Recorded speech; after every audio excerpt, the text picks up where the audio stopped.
First up on this edition of Meet the Leaders from the state capitol in Hartford, Republican State Representative Craig Minor of the 66th District, representing the towns of Litchfield, Warren, Morris, Woodbury, and Bethlehem. Representative, pleasure to have you with us. Good to be with you. Well, the budget has been front and center for the past few days because it's just been in the past couple of days that the budget was passed by the House over the weekend and by the Senate early yesterday. You have a lot of reservations about the way this budget was put together. Let's spend a couple of minutes on that. And we know you've also been very intimately involved in gun control issues from the first part of the session where you served on the task force after Sandy Hook Elementary and up until this past week. So we want to talk about that as well. But first, the budget. What bothers you about that? Well, I think the spending cap adjustment, there are rules in the chamber, actually constitutional regulations regarding how the spending cap is adjusted, and we've done that a number of times in the past. There was no such vote taken. This 3/5 majority are required to make amendments to the spending cap. Certainly seems to be an issue that was worthy of conversation. I think it could have been done in a way that I think most of us felt would have been appropriate, but instead it was rammed through because we're not in the majority and that's what they do. Aside from that, there is significant borrowing in the budget to replace what used to be general fund expenditures. So instead of appropriating tax money, it's borrowed, which is never a good way to pay for operating expenses.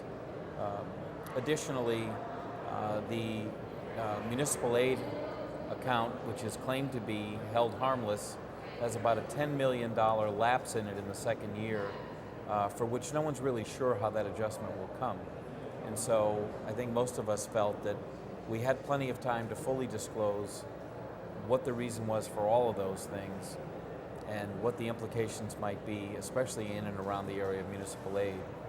But that certainly wasn't made very clear, and it certainly wasn't at all clear at 3:30 in the morning on Sunday. Okay. Well, gun control, we wanted to leave as much time as we could about that, about 3 minutes in this segment, Representative. Sure. If you would tell us, you served on the Guns and Ammunition Subcommittee of the task force.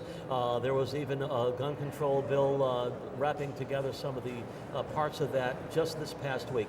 What's been accomplished, bottom line, this session?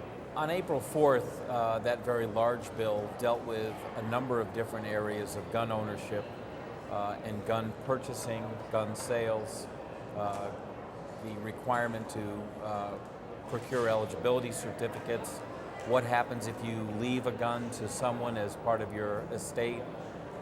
There's a group called Antiques and Curios that are covered under a federal license that have historically been able to sell generally high dollar value firearms, much like someone would collect jewelry, antiques, and the like.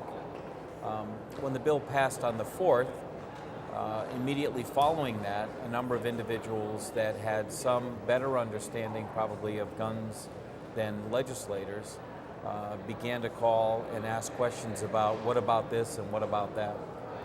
And in fact, I think most of us realized and felt that we needed to kind of collect that data, run the questions to ground, and see what we could do to change the original bill so that we could accommodate any errors that may have been made.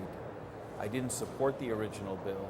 I did support the Fix-It bill yesterday, and in fact was able to secure some changes in that Fix-It bill that allowed the return of guns that were left with a gun shop on consignment. Because of the passage of the bill, if it had a magazine beyond a certain size, it couldn't be sold. But in fact, it couldn't even be given back to you as the rightful owner. And so there were a number of issues within the bill, including providing the same right to buy guns for a constable. For instance, if you were a constable in the town of Litchfield, Senate Democrats wanted to treat them different than the Waterbury Police Department, and I thought they were all due the same level of protection. So I thought the bill was worthy of support yesterday. Well, Representative, our time is about up, and for one, I will thank you for a lot of hard work on your part in the shadow of a very tragic event in Connecticut. You and many others on those committees worked very hard, and we thank you for your service on that. It's been my pleasure. You bet.